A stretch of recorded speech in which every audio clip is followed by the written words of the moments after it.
You're now listening to episode 112 from The Shed End. As always, myself, Theo. Theo, how you doing? I'm good. A day off work today. It's always good just to not do much. Been watching a lot of tennis, the Australian Open, which means a lot of early wake-ups, given that it's in Melbourne. I was at the crack of dawn today to watch Djokovic and my favourite female player, Haddad Maia.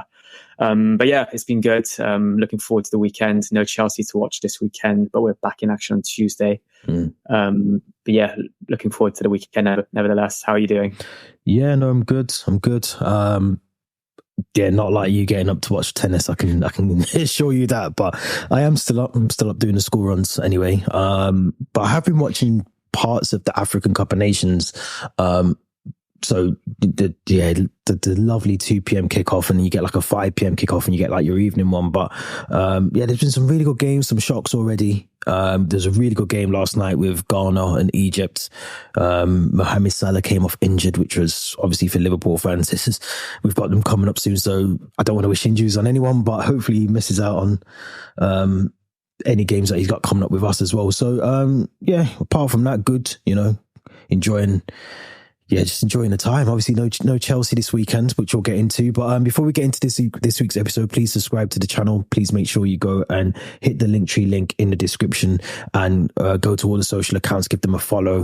Let us know your thoughts in the comments as well. But we are going to start with something slightly different. As I said, there's no Chelsea this weekend.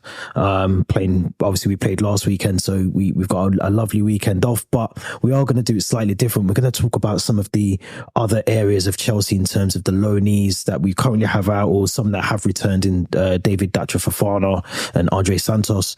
We're going to go through the list and try and assess, maybe see where they are. Are they doing well on their loan deals, or should we potentially look at recalling them and sending them back out on loan like we've done with Fofana? So probably no better place to start with than David Datro Fofana, who was at Union Berlin.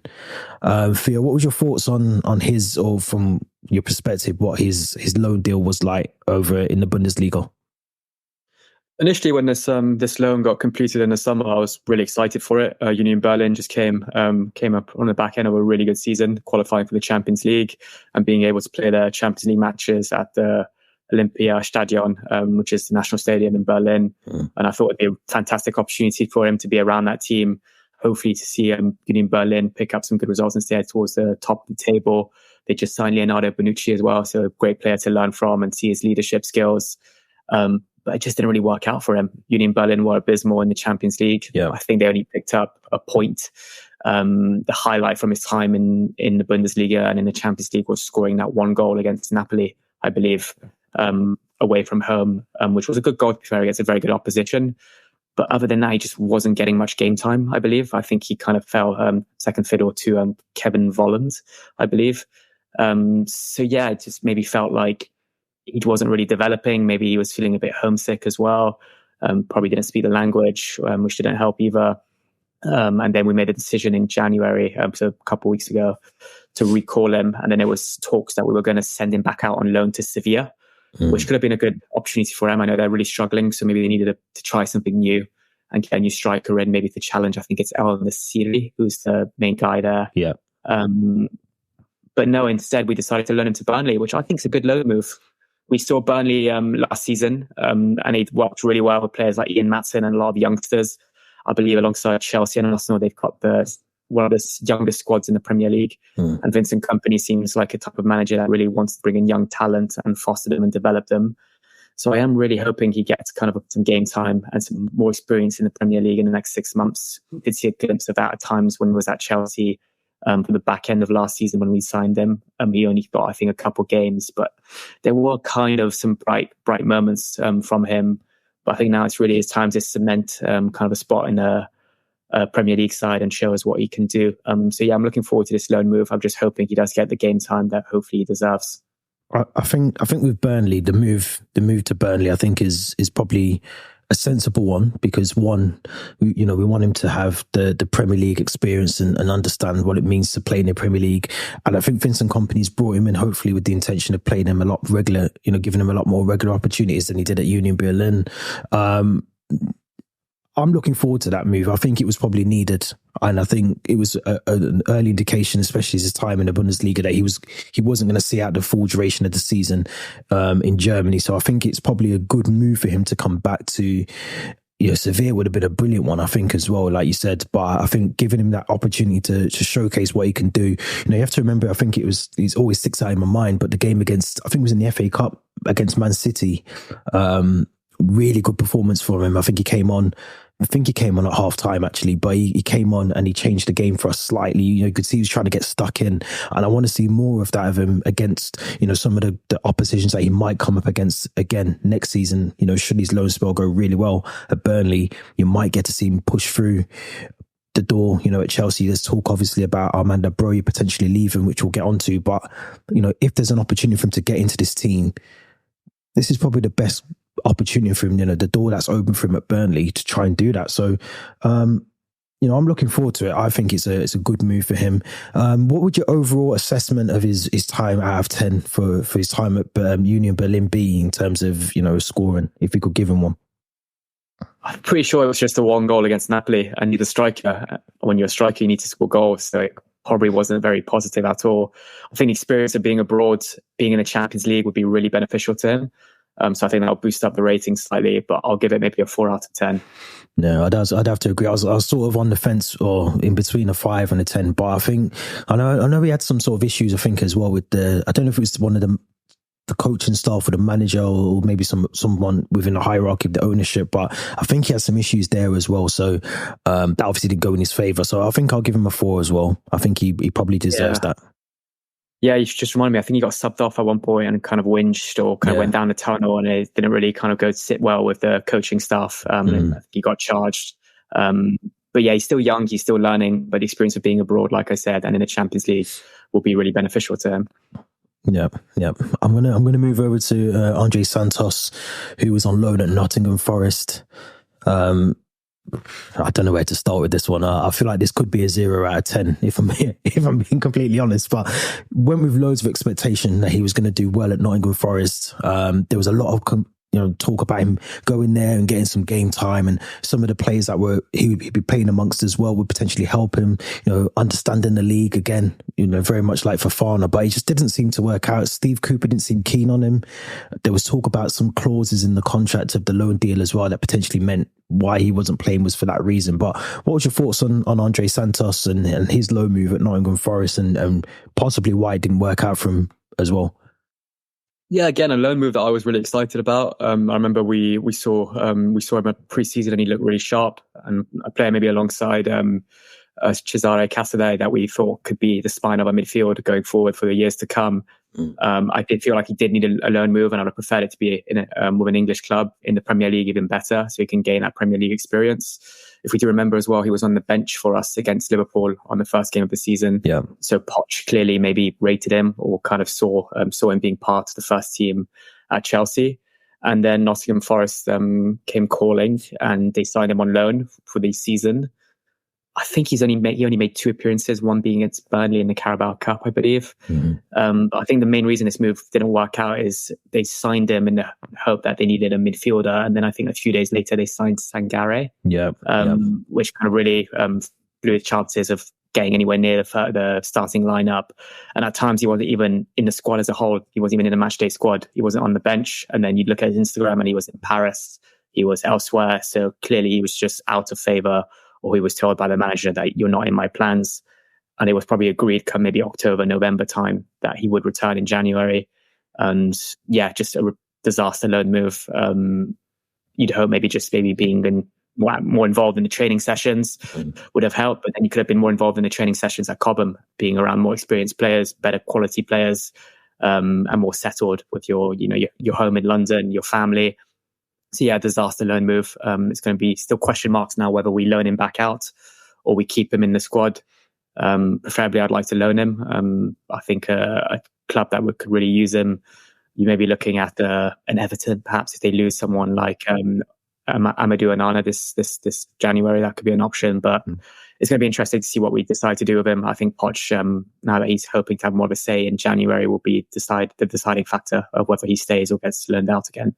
Yeah, it's I mean, I don't think he's been involved, or he wasn't involved from Nottingham Forest beyond November, middle of November. So it just didn't make any sense. I just don't understand why you would. Maybe the Sangare thing is probably the reason for that, but I just think still give him game time. You know, it must be demoralizing as a player. You go somewhere, you know, you expect to at least be involved, and not to be involved at all. You know, not even in a capacity of being on the bench or coming on and getting 10 or 15 minutes of a game. You know, making a quick cameo, seeing the game out, just giving him a bit of experience. So I think with Chelsea as well, I think one of the things we need to start doing, and I think I've said on here before, we could end up in the same pattern as we were before in terms of, you know, loaning out players.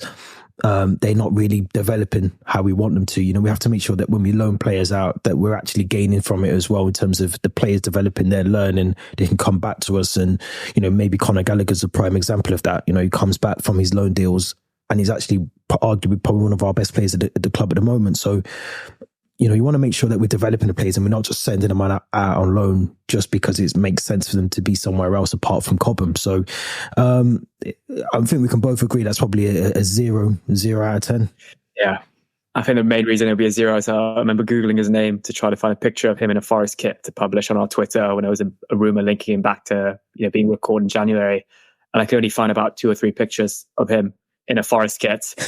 So yeah, I'd have to agree with the rating of a 0 for his loan move to Forest. Yeah, it's the next one's a bit controversial. I don't know if we should add him in, but I want to talk about it and discuss it. Lewis Hall, who has gone on loan. There is still the obligation to buy in the contract or the deal as part of that loan move to Newcastle. Caused a lot of uproar. You know, the day that he left, and obviously I didn't notice at the time, but a lot of his family, I think even himself, is a Newcastle fan. But you look at the depth that or the lack of depth we've got in that role in terms of, you know, Ben Chilwell, Ian Matson's now departed to Borussia Dortmund. You think maybe we should have kept Lewis Hall at the club, maybe for just this season, and he had some really good spells for us before he went on loan, but try and assess his time away at Newcastle. I'm trying to think, I don't think he's played that many games, maybe more than he probably would have expected to. Have we shot ourselves in the foot by the obligation to buy as part of that loan deal to Newcastle? I think we just kind of shot ourselves in the foot by signing a player like Cucurella a year or two ago, and then not kind of opting to give game time to Lewis Hall. And as a result, now this word we keep using, pure profit. And that's what Lewis Hall is going to be this summer when we hope, if we do sell him to Newcastle for, I think is it 35 million? It's something quite cheap in the region of what he can probably offer. I think, it's about 35 million. So I think if we get 35 million for him, I think because we keep talking about selling Brozier, selling Matson, selling Gallagher potentially, but 35 million for Lewis Hall for a player from the academy, which will be pure profit on the books, is good money. It's good money, I suppose. But like you mentioned, he was probably our best left back last season, given how poor Cucurella was. We didn't have Matson at the time, and Chilwell was constantly injured. So it does seem a bit odd in terms of his loan to Newcastle itself. I'm trying to remember if he's been injured, if he just has been out of favour, if he kind of, maybe Newcastle don't want to play him because they have that clause in his contract where if he reaches a certain amount of games, they're obliged to buy him. And they're struggling a bit with FFP at the moment as well. They might be forced to sell Bruno Guimaraes. I do remember seeing him in a couple of games in the Champions League, I believe against PSG. I think he had a bad game against Borussia Dortmund as well, I think. He might have, yeah. So yeah, I'm kind of tempted to give him a similar rating to the one I gave Fofana, given that he's had Champions League experience. I think he's had a lot more game time than Andre Santos. That's not difficult. And he's playing for his boyhood club. So for him, that must be quite a motivational boost. So I'm going to give him maybe a 5 or 6 out of 10, perhaps. I was thinking more, and I will. I mean, I think it's a fair assessment. I was going to give him a 3 out of 10.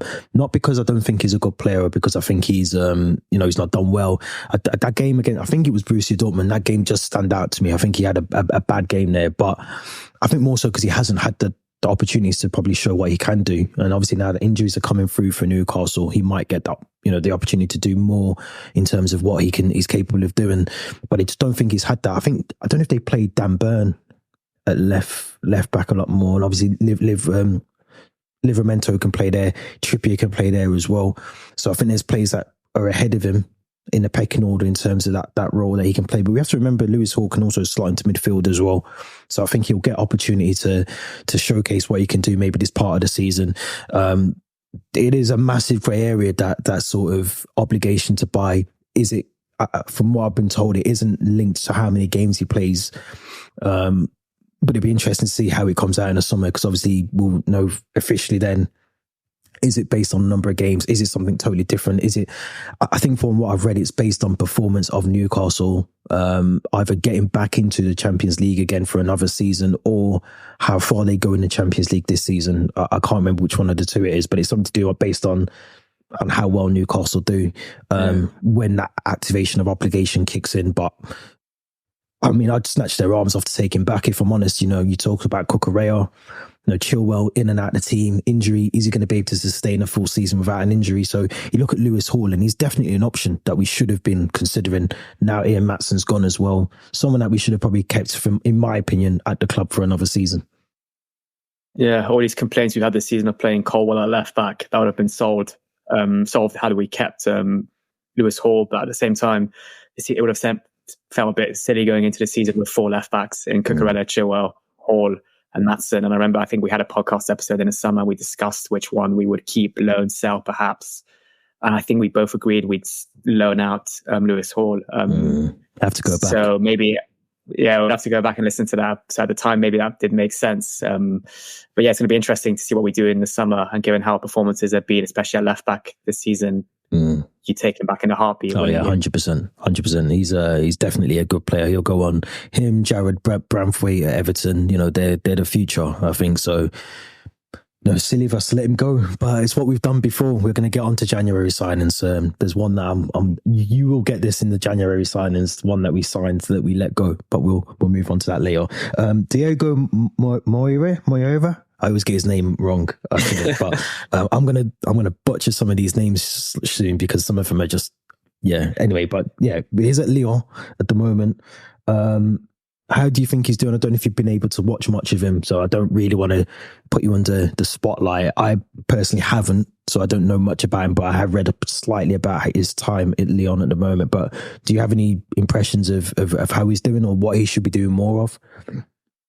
Yeah, so we signed this chap from Benfica, I believe, last summer, meant to be a bit of a exciting young promising player, Portuguese. I think he's got some kind of French in him, so I think the loan to maybe Ligue 1 would have made sense at the time if he feels at home being in France, speaking the language. In terms of his game time, I think it's been a bit 50-50. He's featured occasionally, but maybe a bit sporadically off the bench. But in terms of Lyon's season, quite similar to Union Berlin's, it's been awful. They were hovering just above the relegation zone. Last time I checked, there was the whole controversy, all kind of shocking scenes with the team bus when I think it was Gattuso got badly injured from that. So I think it's just been a bit of a toxic kind of atmosphere around the club this season. Another player maybe at the time, the jump from kind of playing academy football to going to a club like Lyon might have been quite a big jump, because I think the expectations at Lyon are very high. So I think I'd give him a season at Lyon to just see what he can still do. And then in the summer, perhaps loan him to a championship club, perhaps to kind of a second club at the moment, Strasbourg, where Angelino Gabriel is, or maybe a Premier League team. But I think that would kind of make both of us maybe keep a closer eye on him. But I'm not going to lie, I haven't seen much of him at Lyon so far. Yeah, I'm going to echo exactly what you've just said. I think it's even harsh for us to even give him a rating, because, like I said, I haven't really watched much of him at all. I know that he started the season very well. He was coming off the bench and impacting the game, but I think he dipped out. I think there's been a sacking since then, I think, at Lyon as well, has there not? I think they sacked Gattuso. He left on his own terms. Yeah. Did they get Laurent Blanc back? I'm not sure actually. I can't remember. I'm pretty sure there was a sacking. I'm sort of doing this based on just reading Athletic and then not really taking in what I'm reading at like 11 p.m. Right.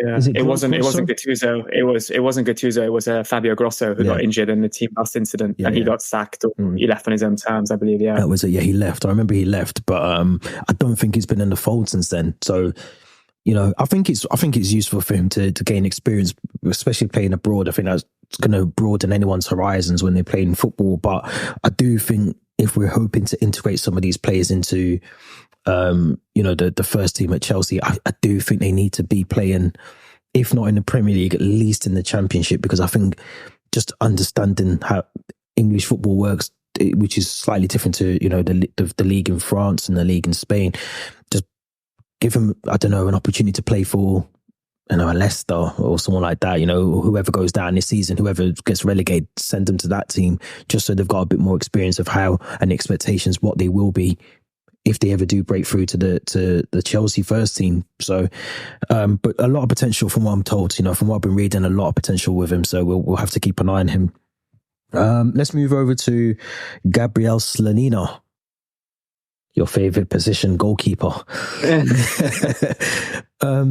Another one as well, currently playing in Belgium. Although it sounds from what I'm reading here that they've not had the best of times. Yeah, I mean, what's your thoughts on him? As a goalkeeper, let's start with that. As a goalkeeper, what's your thoughts on him? Because I think he's one of these goalkeepers that has kind of gone under the radar. We haven't gotten to Kepa yet, which we will do, but he's gone under the radar. We've got Sanchez, we've got Petrovic, we've got Kepa still on the books. We've got obviously Slonina as well, who for me came in, and I expected him to kind of feature a bit more in the first team at Chelsea before anything else, because I thought that's what his initial signing was to add depth into our goalkeeping area. But what's your thoughts on him as a goalkeeper, and is it a bit premature to expect to see him in the Chelsea first team? Should he be there now, for instance? Yeah, we've clearly had our eyes on Slonina for a while, I believe, and we signed him, I think, 2 years ago, and he officially joined the club in January. Then was training at Cobham. And I believe a few times he might have featured on the bench even last season when Mendy was injured and Bettinelli was injured. A very exciting keeper from what I've read. He had a very bright future ahead of him when he was in the MLS. And I feel like we're trying to go down that Thibaut Courtois route, where we signed him at a very young age. We brought him to the club and then we loaned him out. I think we loaned Courtois to Atletico Madrid. We signed him from Genk. And we're doing the same now with Slonina. We signed him from the MLS, which seems the kind of league now where we're getting our goalkeeping talent from, with Petrovic as well. And we've loaned him now to, is it Union Saint-Gilloise, or is it? No, sorry, it's not. It's KAF Eupen. Eupen, yeah. Yeah. I think no disrespect to Eupen, but I think he could have maybe done with a club of a bit of a higher caliber. Yeah. I'm not even sure if he's first choice there. Otherwise, Wikipedia open here. He recorded his first clean sheet in a 2-0 win over Charleroi towards the back end of October. Whether he was featuring quite frequently before then, but I'm not sure. I feel like another loan player that perhaps could do with a championship loan move. Maybe should their first choice keeper in the championship get injured. A lot of championship teams play a lot of cup competitions with the Carabao Cup and the FA Cup, so it could be a chance for him to get used to English football. But yeah, a player that had really kind of a bright future ahead of him in the summer, and then we haven't heard much of him. And actually, even before you mentioned his name now, I actually forgot that he was one of the players out on loan. So yeah, I'm not even sure. Yeah. We've got too many players out on loan. We do, and I'm struggling to give a rating as a result. But yeah, that's my kind of feedback and thoughts on Slonina so far. I'm going to give him a 4 out of 10 just from this one sentence that I've read. This is really, really bad of me to do this, but he's got a save percentage of 68% so far this season. So I'm going to give him a 4 out of 10. I think that's a good save percentage for a goalkeeper, and that's without watching him. So they could have all been shots that were directly down his throat that he should have saved. It's probably a true fact, but he's definitely a goalkeeper. And then you're going to find out he's only played 2 or 3 games there. Exactly.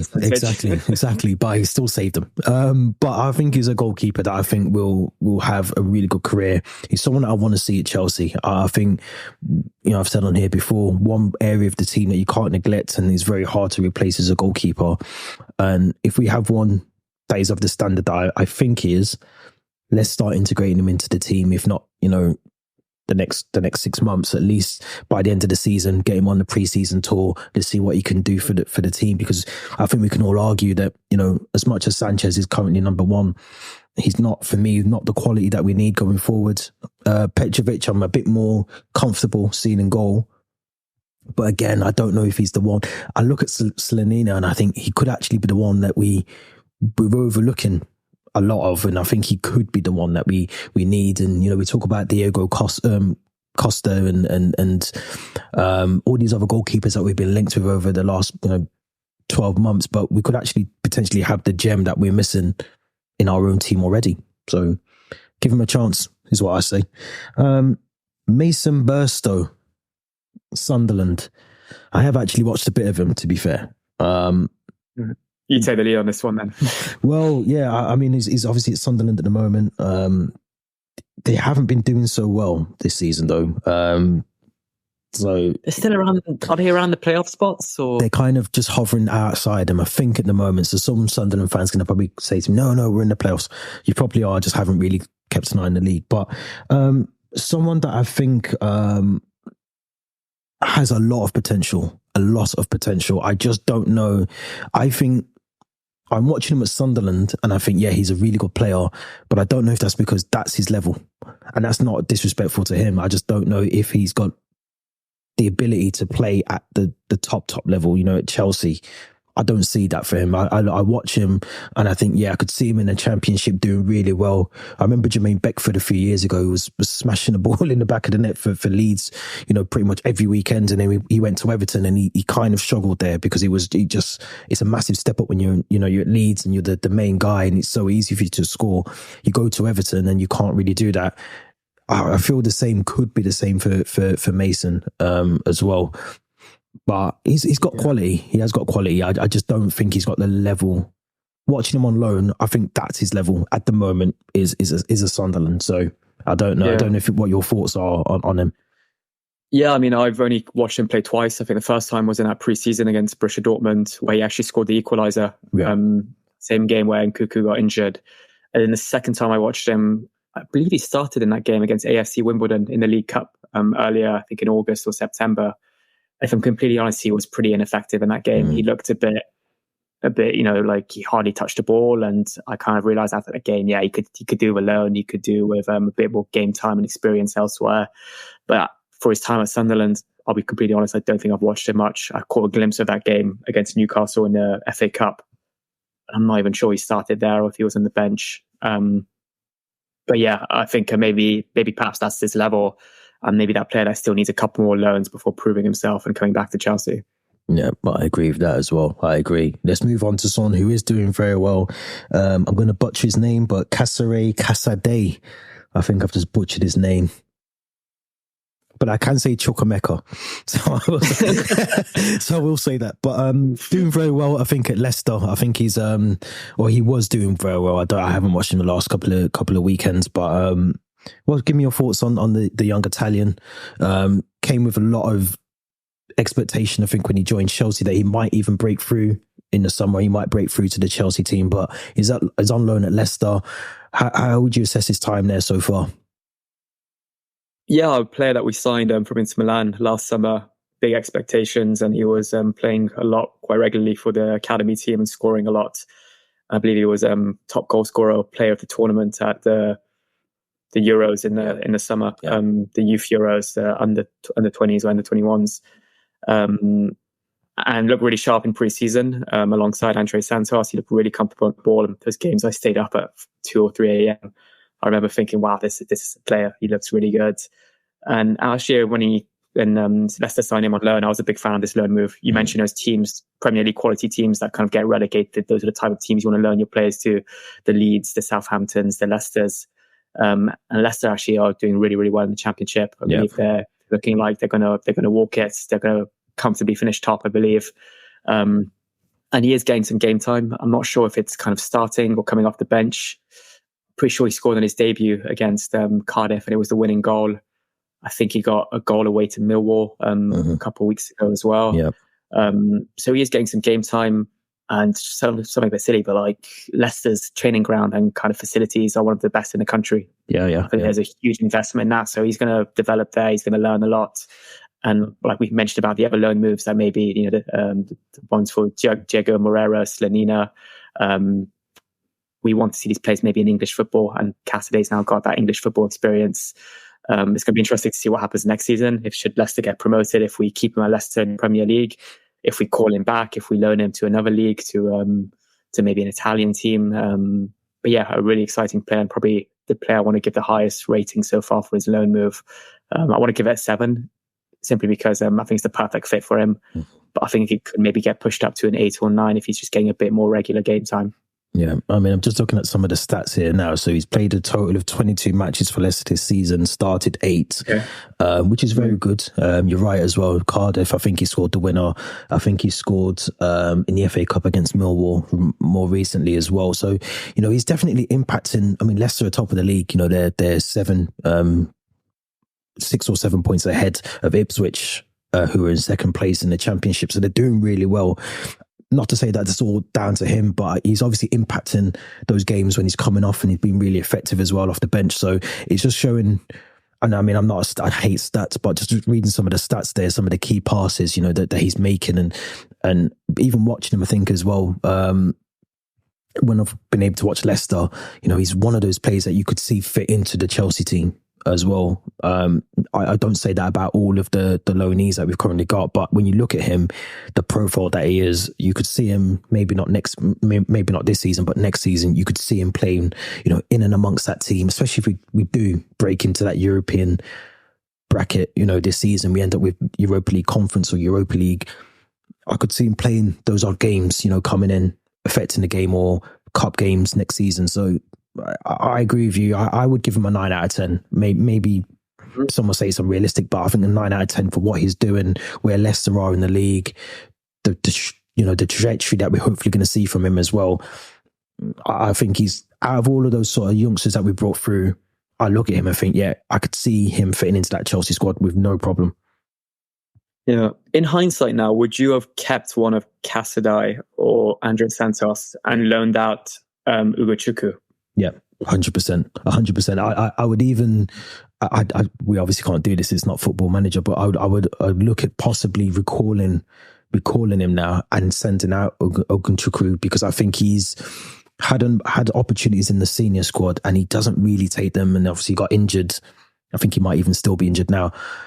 And I don't see that. I don't see a role for him in our club at the moment. Whereas I do for Casadei. I do see him fitting into that team 1,000,000%.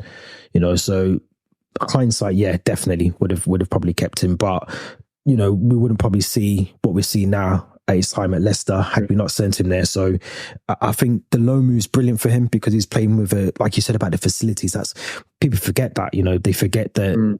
Yeah, he's doing it all on the pitch, but even the facilities away from the Saturday 3 p.m. kickoff, all of that matters. Who you're around, the team that you're with, the manager, the coaching staff, where you sleep, where you eat your food, where you train, where you're lifting your weights. It's all of those things are factored in. These footballers are wrapped into the most bubble of worlds, so everything matters for them. So brilliant loan move for him. Definitely one that we hopefully will see in the first team in a couple of months' time. Hakim Ziyech, another one that's a bit debatable. Do we need to talk about him? But he's at Galatasaray. I feel like there's a mandatory fee on top of this. Is there a fee that's included with this? Yeah, it is. And then I also saw that they wanted to terminate his loan this month as well. But from what I've seen in the Champions League, he looked quite bright. Performance against United, where he scored 2 goals.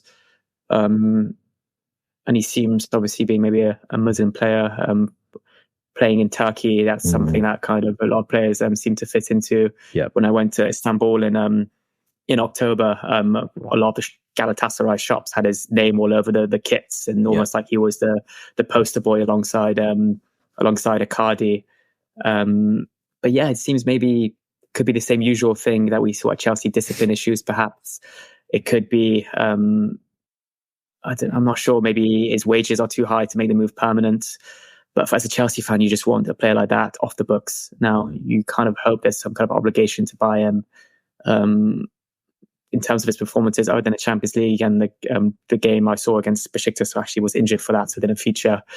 I haven't watched much of him, but I think a player of his age now, and he's still being loaned out, it's not really good for him. So I think I kind of want to kind of skim through the Ziyech and the Kepa ones, because they're experienced players now that are going to be loaned out and should be sold by Chelsea rather than loaned. But I'll give Ziyech maybe a 5 out of 10.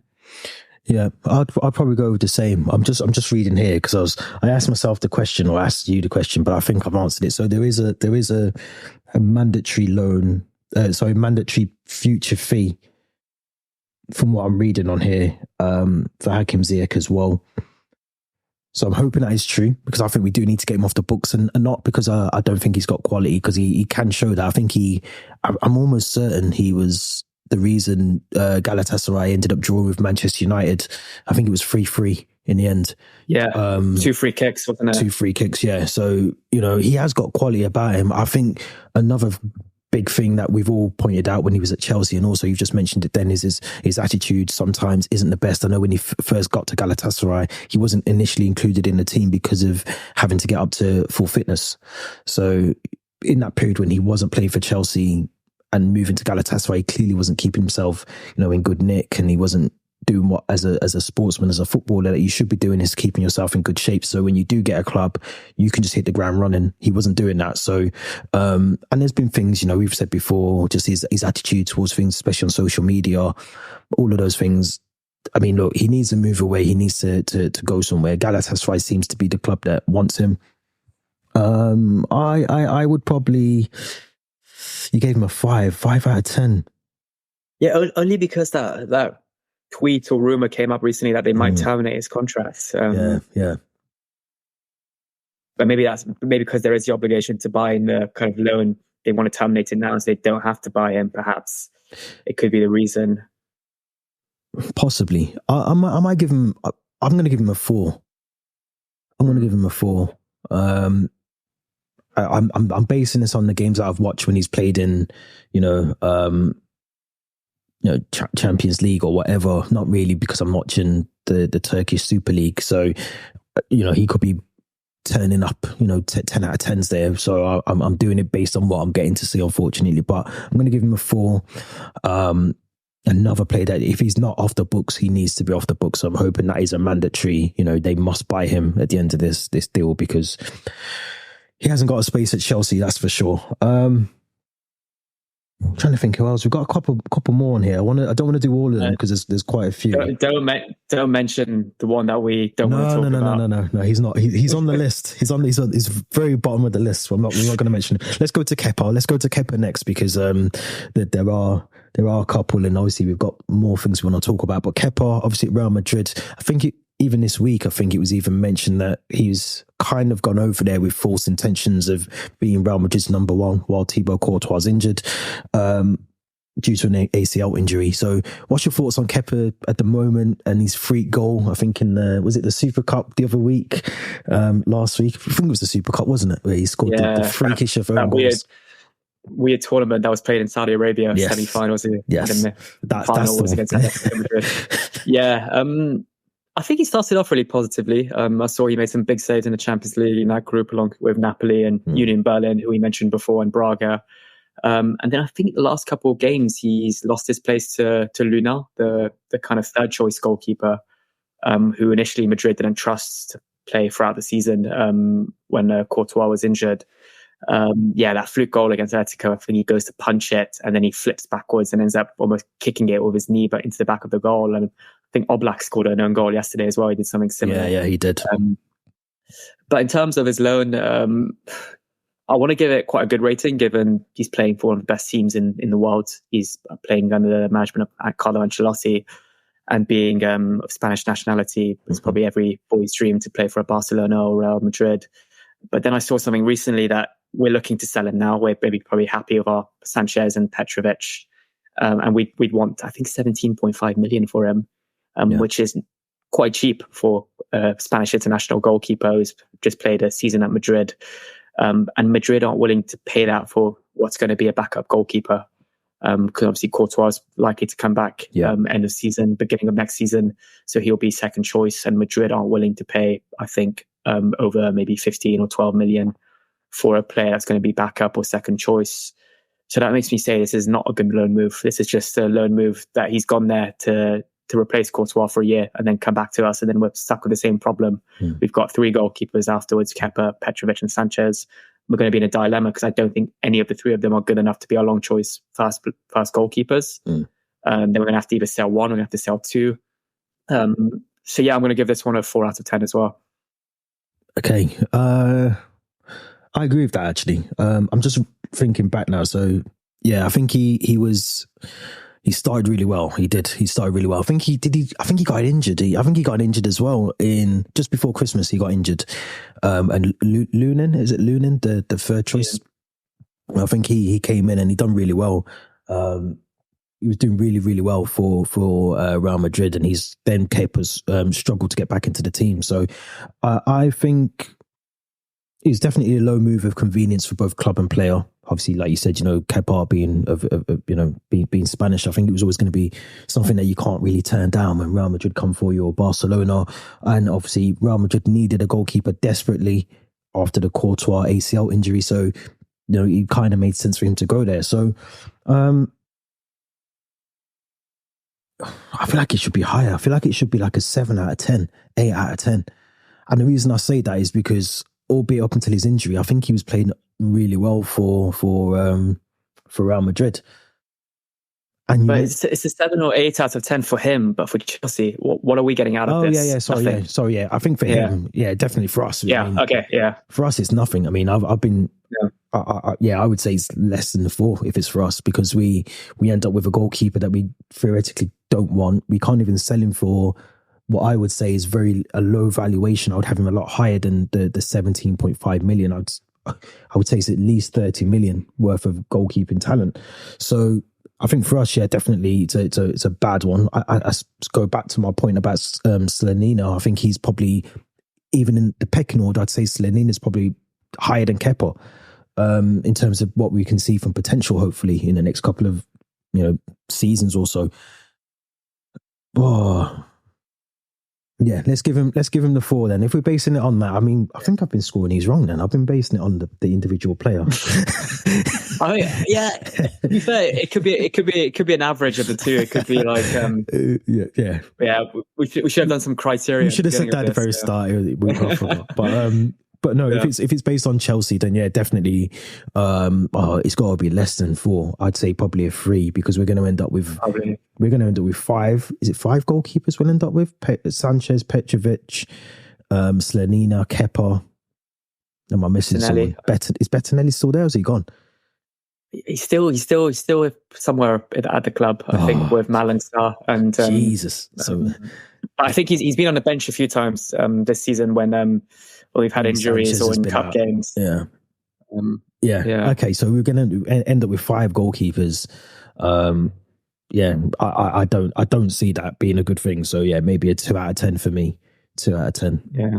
Some other players out on loan that we probably won't have time to talk about. But Bashir Humphreys, who's at Swansea, I believe. Harvey Vale, who's at Bristol Rovers. Angelino Gabriel, who's at Strasbourg. Amari Hutchinson's at Ipswich Town. Amari Hutchinson at Ipswich are doing very well, I believe. Tino Angerin, Portsmouth. Tino Angerin, and then I think there's another chap who's at Roma. I think that's about it, I believe. Yeah, I'm just looking down my list here. I didn't have anyone else on the list that I've got here. So, I think we've covered off the main ones. But I think, maybe we could do a part 2 where we can talk about, Angerin, Hutchinson, Bashir Humphreys, who's another really good one as well. But as you say, time is ticking away. Time is ticking away. So let's move on. Let's move on to quickly the transfer news that came this week. Firstly, about Armando Broja. Apparently, according to The Athletic, David Ornstein, I think, reported it that Chelsea have valued Armando Broja at £50 million.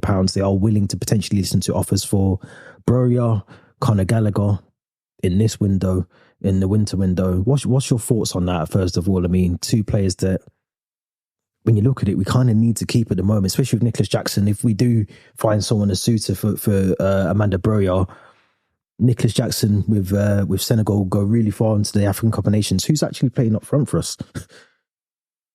Yeah, exactly. And even when Nicholas Jackson comes back, should he pick up an injury or should he not perform consistency like we've seen it so far? We're going to need someone like Broja who can come on for him, sub on for him.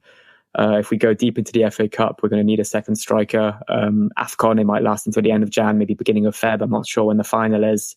And I would expect Senegal to go quite deep into that competition. So I think a player that we should keep, especially if we don't have a replacement lined up for this season. But the valuation of 50 million is a lot. It's a lot. Maybe we're just trying to pick up some money wherever we can. If we're going to try to keep Gallagher, we're going to try maybe keep Lewis Hall in the summer. If we can't get a fee for Chalobah this January as well. But yeah, a player I would keep until the end of the season. Like I mentioned in the previous part, I'll make do with Broja and Cuckoo and Jackson until the summer and then assess our options. But then this crazy rumor came out of nowhere that we might pick up a more experienced player from Saudi Arabia. There's a lot of players that moved there in the summer, and all of a sudden now there seems to be this exodus. Jordan Henderson coming back to Europe from Ajax. Not that I wanted Henderson. But yeah, Benzema, Firmino, Mitrovic, I think the three names that kind of stand out. And I'm actually going to say what I think this is kind of on the back end of what I said on the last pod. I wanted us to value kind of experience now. I want us to look at players, the profile of players we should be going for now, are these experienced players.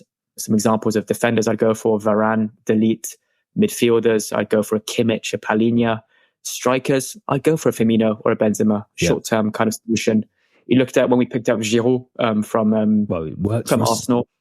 It worked really well, and he was, I think, 29, 30 at the time. So I think this could really work wonders for us. I think Benzema didn't attend winter training in Mauritius, I believe, where they were training. Has fallen out a bit of the coach, and I think they've come out now and said to dismiss all these rumours and have said that he's going to stay with the club. But I think if we can get Benzema on a 6-month loan, I think that would be fantastic for us. Experienced player. I think players like Jackson and Cuckoo and even Broja, should he stay, I don't think he would stay if we get Benzema, would learn a lot from him. And the one issue of this would be his wages. I think we'd have to cover his wages whilst he's here, and they're going to be quite high, especially after playing 6 months in Saudi Arabia. But I do kind of like these rumours, I won't lie. Yeah, I mean, I'm definitely. I mean, firstly with Broja, I agree with you. I think the valuation. I mean, I read it's because of Rasmus Højlund at Manchester United, while they're valued at that. I mean, that's just stupid because United pay over the odds for all their players. So if we, in the grand scheme of things, Rasmus Højlund's probably about a £30 million worth of player. They've just added £42 million on top of that. I'm definitely with you. You know, I think in terms of what we said on here about not having leaders, not having the experienced players in the team, not having people that will be vocal and voice their opinion about players if they're not pulling their weight. I mean, Benzema's the prime example of that. You know, maybe not Firmino, but you know you're going to get experience. You know, he knows the league. He knows what it means to be playing for a top club. He knows what it means to score goals or to contribute to scoring those goals. You know, something that we clearly are missing and lacking in this team at the moment is goal scorers and people who are able to make something happen. You know, probably why I loved João Felix in the end, because he was the one player that you'd watch and you'd know that he would be able to just flick a switch and bit of trickery and he would make something happen.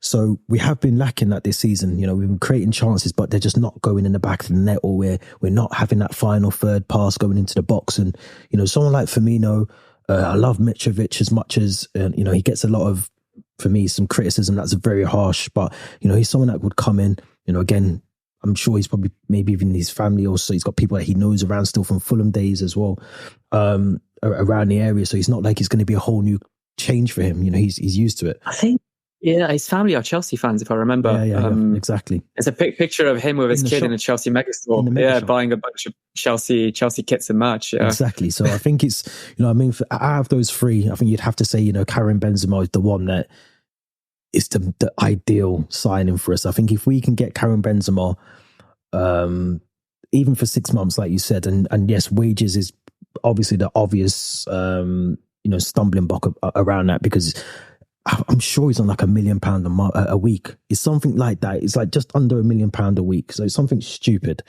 Then yeah, that's going to be the thing that might stop that from happening. But if we can come up with some sort of deal with his club and say, look, we'll pay 40%.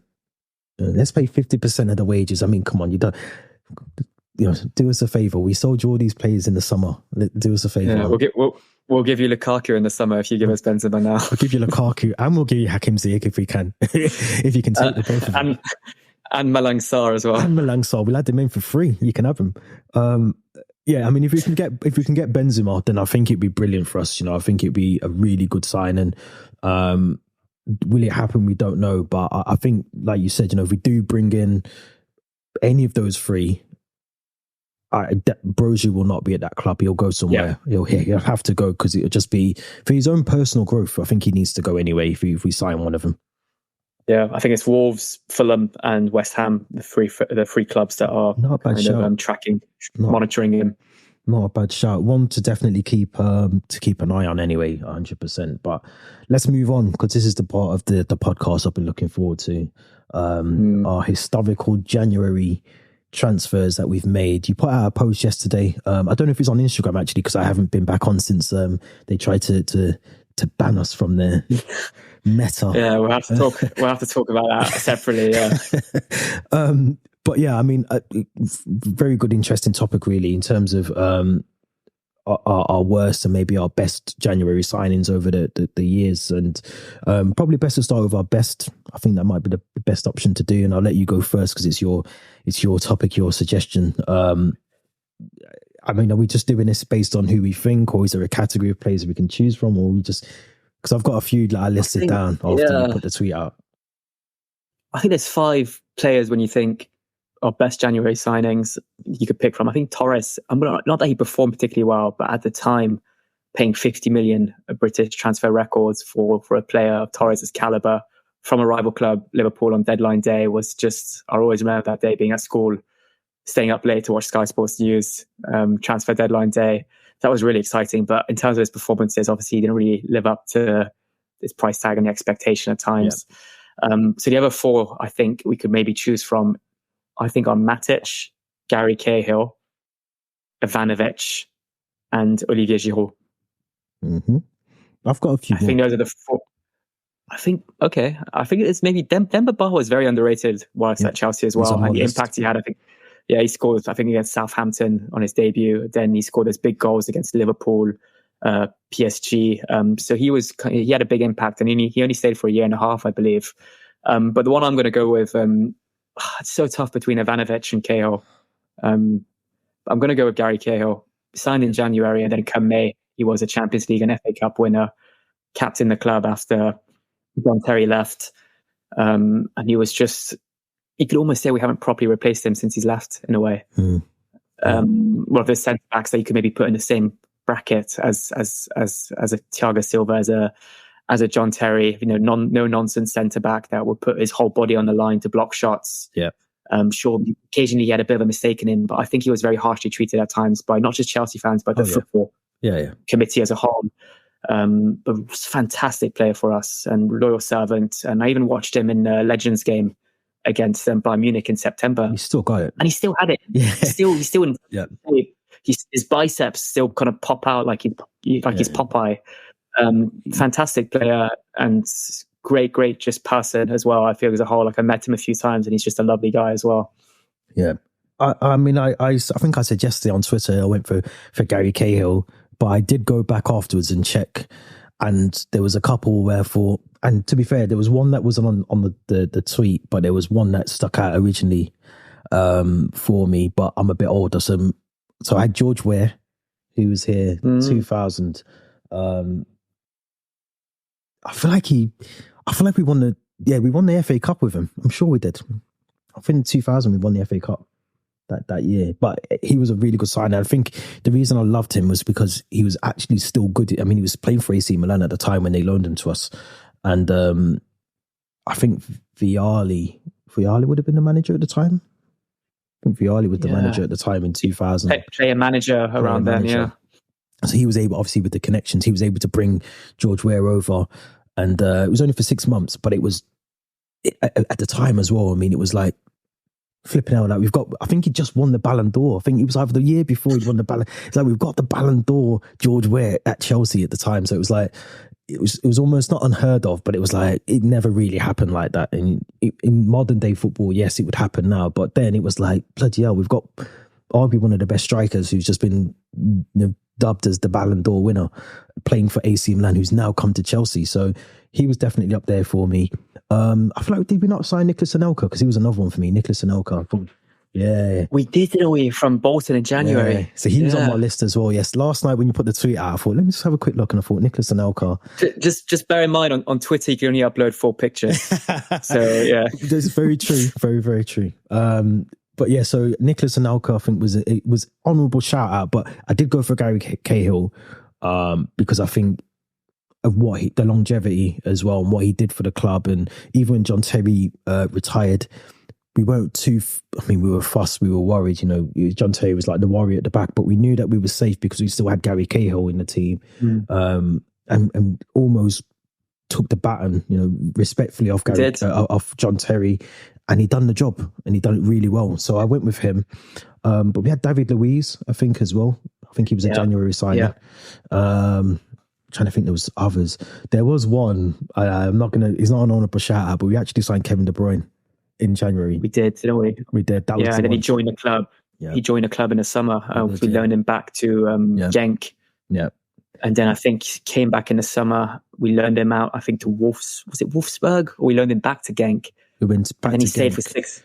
And then went to Wolfsburg. 6 months at Chelsea. Then he went to Wolfsburg, then Werder Bremen, then eventually Man City. But I think fantastic player, and the same can be said about Mohamed Salah, who we signed in January as well. Yeah, but definitely. Their impact at Chelsea just wasn't there. Zero. Scott zero. Parker. That's why we're with Scott Parker. Scott Parker, another one, Kurt Zuma. I think all those players we signed last January, Mudryk, Enzo Fernandez, Badiashile, even Malagusto.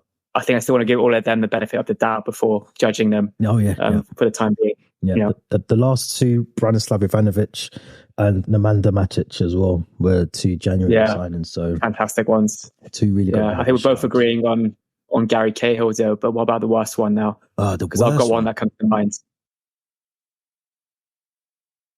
Before we do that, Samuel Eto'o, I think, was a January signing as well. He was summer, actually. Was he summer? We signed him in the summer. Yeah. I'm trying to think, was he? But I remember playing in the winter. Was he summer? So what he did, he was summer, yeah. What we did, I think we sold him to Everton the following summer. We did. He stayed at Everton for 6 months, and then I think he went to Sampdoria in January. Yeah, you're right. But for me, the worst one, Alexander Pato. Yes. Yeah. We loaned him in January, and he only made 2 appearances for us. Yeah. Scored a goal against Villa. I was there. But we loaned him in. Yeah. Probably one of our only wins that season, 4-0 win against Aston Villa. Yeah. But Alexander Pato loaned in from Corinthians. He hadn't played it in Europe for a good 2 or 3 years, I believe. I think he was injured when we loaned him in, so he only made his debut in April. We can go back to, I think, the episode where we rank all the players that we loaned in. And I think we gave him a terrible rating, I believe. Like a -4 or something. Yeah, something ridiculous like that. See, Alexander Pato springs to mind. Maybe a Juan Cuadrado, someone like that as well, who was not very effective for us and then got sold a year later. I'm going to go with Cuadrado. No, you're right. Yeah. You're right, actually. I'm going to go with him because I dubbed him Bambi on ice. He was the worst player. I mean, he's had a really good career. I mean, he done really well for Juventus afterwards. And I think he was at Roma as well before Juventus, I think. So I remember we sold Salah. We loaned Salah to Roma and we bought Cuadrado from Fiorentina. Stayed for 6 months, won the Premier League with us, didn't do much though. Yeah. And then we loaned him to Juventus before eventually selling him to Juventus. So for a player that we brought in, maybe I'm sure he did. I'm sure he had a stint. A lot of players in Serie A just like leave their clubs and go to rivals quite willy-nilly. Like he's at Inter Milan now, I believe. Oh really? So he's done I didn't even know that. Yeah, he's done Fiorentina, Inter Milan, and Juventus. But yeah, for a player that we paid a lot of money for. I've got it wrong. It wasn't there. It was, you're right. I thought I've seen him in a Roma kit. wrong. But yeah, sorry. But yeah, another player you just kind of want to erase from your memory, your Chelsea memory at least, because he was just not effective and he came with big expectations. Awful. And the fact he never played more than 6 months with us, and he wasn't even alone. He was just awful. Yeah, he used to kick the ball and run. He'd kick the ball and run and just miss the ball and then kick it into the corner. And then he'd have 2 defenders on him and he'd just lose the ball. He'd honestly, it's like he didn't have like the correct boots on. It's like he had like, I don't know, like AstroTurf trainers on a wet grass. It was just so weird to watch him. So weird. Do you know the one thing I will say about him? He won us the penalty that Hazard scored against Crystal Palace. that won us the league. How much should we pay for him? Because that's an expensive penalty. It's an expensive penalty. I mean, it's good, but I just think he's. I mean, like I said, he's had a really good career at Juventus. I think he's done really well. He's played with some really good players and, whatever else. But I just think, him. Who was your one you just said? You said someone else before that. Alexander Pato. Yeah. I'm going to go with Quadrado. I've got to. Pato scored some goals. Can we say that about Quadrado? I'm not sure we can.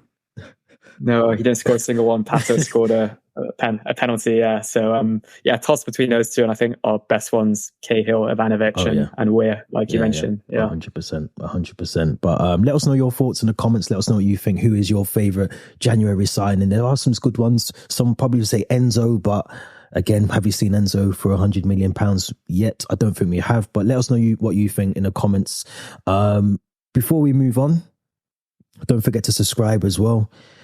Share, like, and all that stuff. But let's talk about Carabao Cup second leg after the defeat to Middlesbrough. I think it was Hayden who got the goal for Middlesbrough just over a week ago now. So going into this game, I mean, there's got to be an expectation we thrash Middlesbrough. We have to. We can't win 2-1 and hope that we just coast through, scrape over the line. We have to physically batter Middlesbrough, I think, in this game. Is that the understanding of Chelsea?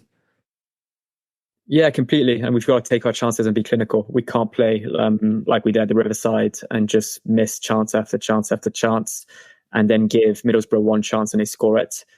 And also, I think Carrick, fair play to him, he got his tactics right on the day. And like you mentioned, I think he targeted the left-hand flank of Chelsea because he saw that as a weak spot with Colwell. Yeah. And depending on how fit Chilwell is, it might be Colwell at left back again tomorrow on Tuesday evening. Yeah. And it could be a similar situation where they just target us on the left-hand side. We've got to thrash them. We've got to just play our football. We can't let them sit back and just defend. We've got to bring the game to them and take our chances. I'm always hoping we go 2-0 up at half time and then we can have almost a comfortable second half where we can just try to score a third. But knowing us, it's going to be one of those games where we just managed to score maybe a last minute goal like we did against Newcastle. And we take it to, is it extra time or is it straight to pens now? I'm not sure. I always get confused because when I was watching the FA Cup the other day, I thought he was going to go straight to pens and it went to extra time. So I feel like with the League Cup, it goes straight to penalties now. Yeah, because I do remember one season we played Liverpool and it went to extra time and Ivanovic got that header. But maybe the rules have changed now because it's midweek and they've got Premier League games and fixtures at the weekends. Yeah. It could be straight to pens. But either way, I think it could be settled by a shootout or if it is extra time. But I'm really hoping we just don't need that. Because on paper, we should be winning this game. We've had a week now for the players to rest, for them to go to Courchevel, to Dubai, wherever they've gone. Yeah. And for players like Chilwell and Schumacher and hopefully Nkuku come back to Cobham and regain some match fitness as well. So I'm really hoping we win this, and we should be winning it. I keep saying we should be winning it. There's no excuses, and hopefully we've got Liverpool or Fulham awaiting us in the League Cup final in February. Yeah, I always say when it comes to the League Cup and it comes to, especially the League Cup's probably the good example, no one really cares about it until you're at Wembley. Exactly. And I don't have that narrative because round 2 or round 3, whatever, I'm always hoping that we win to get to Wembley, but no one really, it's only when you're at Wembley, everyone really matters and, everyone wants to win the trophy, but we have to treat this like it's not Middlesbrough and it's Liverpool that we're playing or Man City. We have to treat it like that, give them the respect. I mean, to be fair, we didn't play bad at the Riverside. We just didn't take the chances that we had. Yeah. I mean, Cole Palmer should have had a hat-trick that night. if we're being honest, So I think Pochettino and Chelsea have to get this right. This, for me, this is not the be all and end all of the season, but it's massive. It's silverware. It's a trophy. People might say it's the Mickey Mouse of the Mickey Mouse Cup or whatever, the energy drink cup, but it's still a trophy. When we look back in 3 or 4 years, we'll say, yeah, we won the League Cup that year. We didn't have the best of seasons, but we won the League Cup. And, for me, mentally, in terms of the players, that's progress for them. They'll see that they've won some silverware. They go on next season. If we can leave, I don't know if you still get into Europe by winning that. I think, do you still get, is it still that the case that if you win the League Cup, you get into the qualifiers of the European? If it is, then it's still, it's a gateway into Europe if that's still the case. For me, that's a no-brainer to win this trophy just for that sake as well. I'm pretty sure you enter it through the qualifying stages if you win it. I think, unless you finish in the top 4 or the top 5, then obviously you don't. But I think if you don't, you still enter. I'm pretty sure you enter into Europe through that route. Now, if that is the case, let's go and win it, because we the chance of us getting into the top 4, 5, 6, or 7 in the league are against us at the moment. So let's treat it with a bit of respect in terms of the cup. I agree with you in terms of selection has to be well. And Nkunku hasn't trained all week and isn't back in training as of today anyway. When we're recording this on the Friday, he's not back in training. So I would be very surprised to see Nkunku in the team. Sanchez, obviously, as we know, is out. Reece James is out. Ogunchukwu is out. Is there anyone else? Lavia will be out the team as well for the game. Bajashil is back, I believe. I think I saw him back in training. Bajashil's back now. I think the only two, the key injuries are those there. But, look, we've got enough in that team to do it. Even without Reece James, you look at Malagusto. Colwell, he was... I said it at the time. I think I would probably put Malo Gusto at left back, and albeit I think he's definitely staying at the club apparently, but Alfie Gilchrist I'd put at the right back situation, or Dizazi as a right back, because it just gives you a bit more cover and protection. I think when you've got Gusto, who's more suited as playing as a fullback, either side, whether it's right or left, he's able to do that job. So I think if we can put him there, it just helps. And if it is Mudryk in that sort of attacking role on the left, it just helps having someone that's able to overlap and understand what you're both doing. When Colwell's there, you lose all of that on the left side. So I'm trying not to rant, but it's going into a rant. I can feel it. But but is this the type of game you bring Chilwell back into the fold, your vice captain, in a semi-final? Is it too early? I possibly. I can't remember how much time he got against. He got a good 10 minutes or 15 minutes, I believe, against Fulham. He's missed a lot. He's playing out left. Yeah. And would you want to risk him?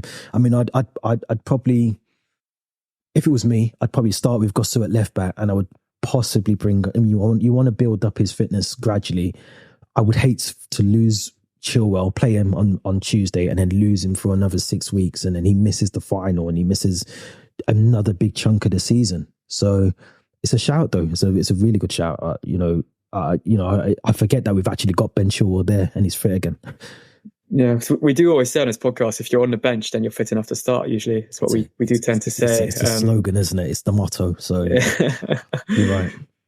I've got to take my own words back there. So yeah, I think if he's fit enough to be on the bench, then yeah, you're right. He should be fit enough to play in the team. My only worry with that is he, very similar to Nkunku. When Nkunku came back, I wouldn't possibly start him, but I would definitely integrate him and put him onto the pitch, give him 45, 30 minutes of the game, depending on how it goes. But it's a gamble, if he starts him and he's fit enough and he's on the bench, then yeah, it's a gamble you've got to probably take, because if you want to be in the final, you have to take those risks and hope that he sees the game out, and he sees out the 90 minutes. But who would you start with? We started with Cole Palmer as the false nine against Middlesbrough in the first leg, and like I said, he could have had a hat-trick, but it didn't really work. Going into this game, would you start with Armando, if he's still there? Would you start with Armando Broja as the number 9? 100% yes. 100% yes. We experimented it against Middlesbrough. It hasn't worked. I think at times last season we tried Sterling as a false 9. It didn't work. and if it's not Broja, I'd even go with someone like David Washington, because I just don't like this. I don't like this whole false nine business. We saw Palmer; he's a brilliant footballer, but the worst game he's played for Chelsea was when he played as a false nine.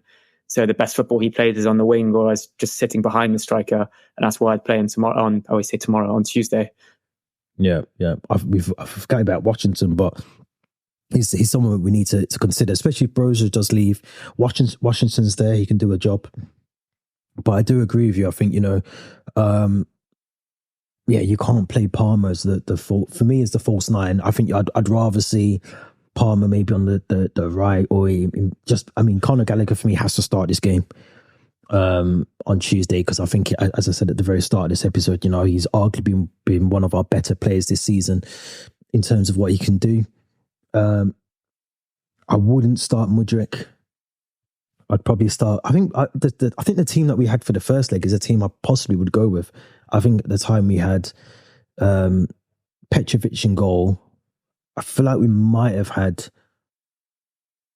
I think maybe at the time we had Colwell left back. Right back was Gusto. Did we have Colwell left back? I thought we had either Maatsen or Gusto.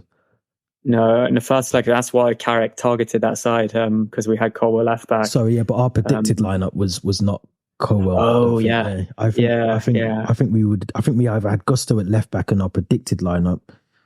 Must have, yeah. And I think we had either Gilchrist or Dezazi at right back, I think. But the predicted lineup is what I would go with for this second leg, I think.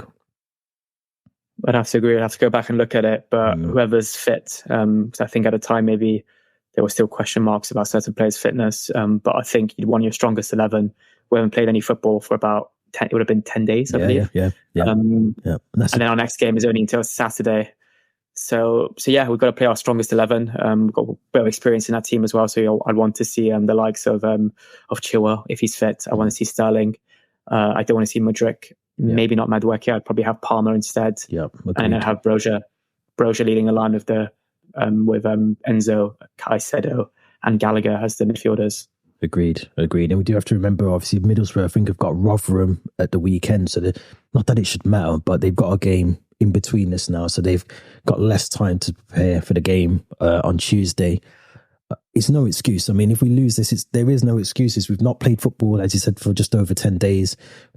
I think Middlesbrough played 2 games since then. I think they played last weekend as well. They're obviously playing this weekend in the Championship, and then they've got that game, 72 hours afterwards. So it's there's no excuses, And like I said, I haven't got obviously Google with me right now, but if it is a gateway into Europe, what a perfect way to get some European football next season.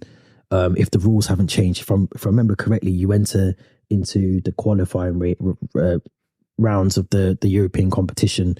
It must maybe the Conference League now. I don't know. I haven't checked, but I'm pretty sure you enter into it at some point. So if it is the case, then we should be treating it as a trophy, but also a gateway into Europe. Yeah, we can't say these semi-finals for granted as well. Against these, disrespected but low opposition. We saw against Swansea in 2013 where we had the semi-finals against them, and we bottled that and lost it. And then Swansea went on to win it in the final against Bradford. And it's still silverware, like you said. People call it the Mickey Mouse Trophy, but you do really start to care about it once you're in the final. Yeah. And we've lost our last 4, I believe, domestic cup finals at Wembley. Arsenal, Leicester, and then there's 2 finals against Liverpool in that 2 seasons ago. So we're just going to want to win some trophies now. It's whatever trophies up for grabs, we'll take it. And then the last thing I'll say, it's a midweek fixture, so some of the fans might not be able to make it, but whoever goes on Tuesday needs to be loud, needs to be vocal, needs to play their part. I mentioned it a few times, it's been a bit flat sometimes at Stamford Bridge, but Tuesday's one of those nights where we realise a silverware and a final at Wembley's at stake, so we're going to have to play our part as well. Couldn't have said it any better myself. I think it's again, things that impact off the pitch is just as important. So for me, fans, atmosphere, all of that matters. It's all part of the game. So before we wrap up, as always, we have to do predictions. I think I went with 2-0 Chelsea or 1-0 Chelsea in the last leg. Got that completely wrong, as always. what's your thoughts? Obviously, we predicted our lineup, but what's your thoughts on the score line and how the game should hopefully go for us?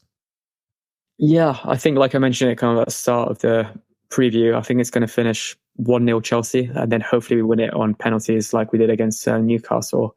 But yeah, just keeping a clean sheet is going to be quite tough against the Middlesbrough team who might find themselves behind and then push for that goal.